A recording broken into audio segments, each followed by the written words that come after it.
Hi friends, இன்றைக்கி நம்ம சேனலில் கனவா மீன் குழம்பு எப்படி பண்ணுறதுன்னு சொல்லிட்டு பார்க்க போகிறோம். இந்த கனவா மீன் எப்படி க்ளீன் பண்ணுறது அப்படிங்கிற வீடியோவும் நான் அப்லோட் பண்ணியிருக்கேன். இந்த கனவா மீன் குழம்பு வைக்கிறது எப்படி அப்படிங்கிறத பார்க்குறதுக்கு முன்னாடி கனவா மீன் எப்படி க்ளீன் பண்ணணும் அப்படிங்கிறதையும் போய் பார்த்துருங்க. வாங்க இப்போ வீடியோக்குள்ளே போயிட்டு கனவா மீன் குழம்பு எப்படி பண்ணலான்னு சொல்லிட்டு பார்க்கலாம். கனவா மீன் குழம்பு பண்ணுறதுக்கு ஒரு கடாய் அடுப்பில் வச்சு நல்லா சூடாயிடுச்சு. எண்ணெய் சேர்த்துக்குவோம். 2 டேபிள் ஸ்பூன் எண்ணெய் சேர்த்துருக்கேன். எண்ணெய் நல்லா சூடாயிடுச்சு.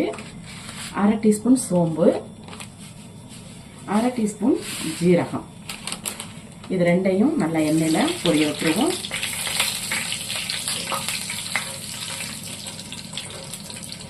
ஜீரகமும் சோம்பும் எண்ணெயில் நல்லா பொரிஞ்சிருச்சு. இப்போ நான் இதில் 2 பெரிய வெங்காயம் எடுத்து நறுக்கி வச்சிருக்கேன், அதை சேர்த்துக்குவோம்.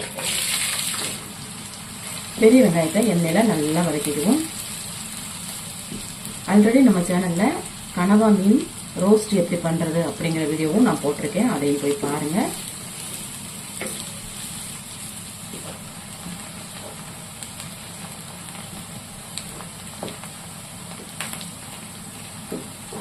வெங்காயம் நல்லா எண்ணெயில் வதங்கிடுச்சு. கொஞ்சமாக கருவேப்பிலை இலைகள் சேர்த்துக்கலாம். கருவேப்பிலை இலைகள் கூட 4-5 பச்சை மிளகாய் 2ஆக கீறிட்டு சேர்த்துக்குவோம். கருவேப்பிலையும் பச்சை மிளகாயும் எண்ணெயில் நல்லா வதக்கிக்கணும். பாருங்க, நம்ம சேர்த்துக்கிட்ட கருவேப்பிலை பச்சை மிளகாய் எண்ணெயில் நல்லா வதங்கிடுச்சு. இப்போ இஞ்சி பூண்டு பேஸ்ட் சேர்த்துக்கலாம். நான் ஒரு 1/2 டீஸ்பூன் அளவுக்கு சேர்க்குறேன். இஞ்சி பூண்டு பேஸ்ட்டை சேர்த்து ஒரு 2 நிமிஷத்துக்கு நல்லா எண்ணெயில் வதக்கிக்கிறோம். இஞ்சி பூண்டு பேஸ்ட் எண்ணெயில் வதங்கிட்டு நல்லா மணம் வந்துருச்சு. இப்போ 2 தக்காளி நல்ல மீடியம் சைஸில் எடுத்து நறுக்கி வச்சிருக்கேன். இது நல்ல பழமாக இருக்கணும், பார்த்துக்குங்க. இப்போ இதை சேர்த்துக்கலாம்.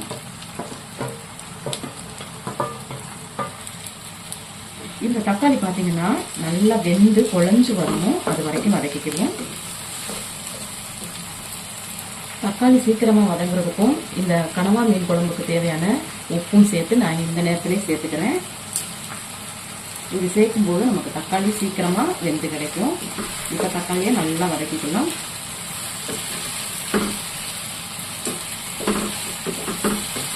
பாருங்க, தக்காளி நல்லா குழஞ்சு வெந்துருச்சு.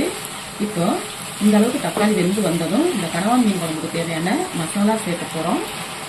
1/4 டீஸ்பூன் மஞ்சள் தூள், 1 டீஸ்பூன் காஷ்மீரி மிளகாய் தூள், இது ரெண்டையும் சேர்த்து முதல்ல எண்ணெயில் நல்லா வதக்கிடுவோம்.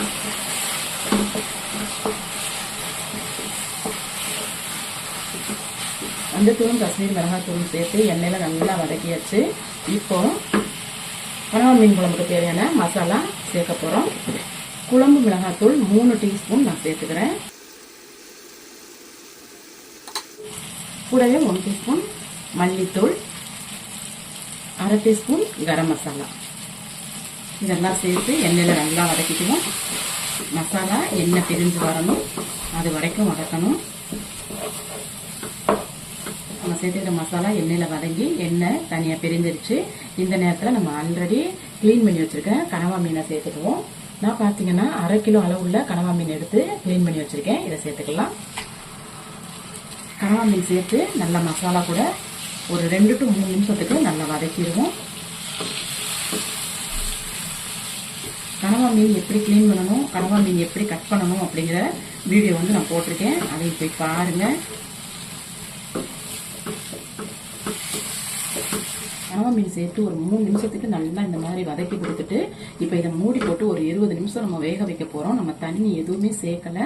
கனவா மீனில் இருந்து நமக்கு குழம்புக்கு தேவையான தண்ணி எல்லாம் வெளியில் வரும். இன்கேஸ் நமக்கு தண்ணி பத்தலை அப்படின்னா நம்ம ஒரு 1/2 டம்ளர் 1 டம்ளர் அளவுக்கு தண்ணி சேர்த்துக்குவோம். இப்போ நம்ம மூடி போட்டு 20 நிமிஷம் கனவா மீனை வேக விட்டுருவோம்.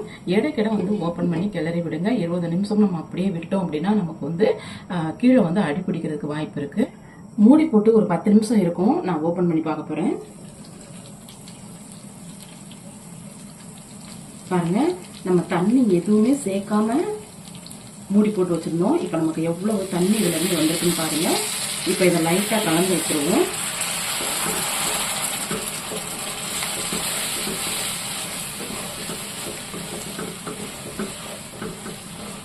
இந்த மாதிரி கலந்து விட்டுட்டு உங்களுக்கு கனவா மீன் குழம்பு வந்து இந்த கன்சிஸ்டன்சி வேணும் அப்படின்னா இதோட நீங்க ஸ்டாப் பண்ணிக்கலாம். இன்னொரு 10 நிமிஷம் வேக விட்டுட்டு. அப்படி இல்லை அப்படின்னா நம்ம வந்து கொஞ்சம் தண்ணி சேர்த்துக்கலாம். நான் வந்து 1 டம்ளர் அளவுக்கு தண்ணி சேர்க்க போறேன். இந்த தண்ணி பாத்தீங்கன்னா நல்லா சூடா இருக்க மாதிரி பாத்துக்குங்க.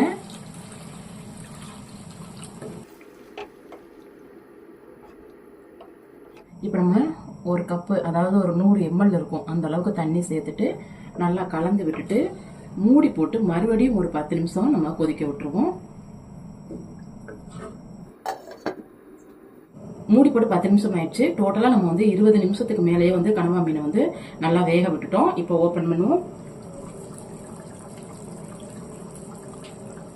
பாருங்க, கனவா மீன் குழம்பு நல்லா ரெடி ஆயிடுச்சு. சைடு ஃபுல்லா எண்ணெயும் பிரிஞ்சிருச்சு. இப்ப இதை லைட்டா கிளறி விட்டுருவோம்.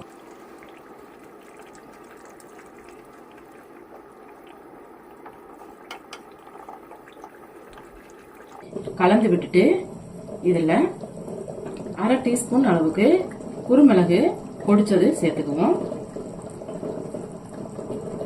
கூடவே கொஞ்சமா மல்லி இலை சேர்த்துக்குவோம்.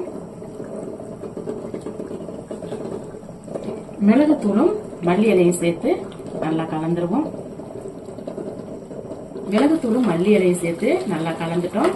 நமக்கு இப்ப அருமையான டேஸ்டியான கனவா மீன் குழம்பு ரெடி ஆயிடுச்சு. இதை சுட சுட சாதம், இட்லி, தோசை, சப்பாத்தி, இடியாப்பம் இது கூட சைட் டிஷ்ஷா வச்சு சாப்பிடுறது ரொம்ப ரொம்ப சூப்பரா இருக்குங்க. இதே போல நீங்களும் ட்ரை பண்ணி பாருங்க. நான் பண்ணியிருக்கேன் இந்த கனவா மீன் குழம்பு உங்களுக்கு பிடிச்சிருக்கு அப்படின்னா இந்த வீடியோக்கு ஒரு லைக் கொடுங்க. என்னுடைய சேனலை சப்ஸ்கிரைப் பண்ணுங்க, கமெண்ட் பண்ணுங்க, உங்க ஃப்ரெண்ட்ஸுக்கும் ஷேர் பண்ணுங்க. மீண்டும் இது போல நல்லதொரு ரெசிபியில உங்களை சந்திக்கிறேன். அது வரைக்கும் நன்றி, வணக்கம்.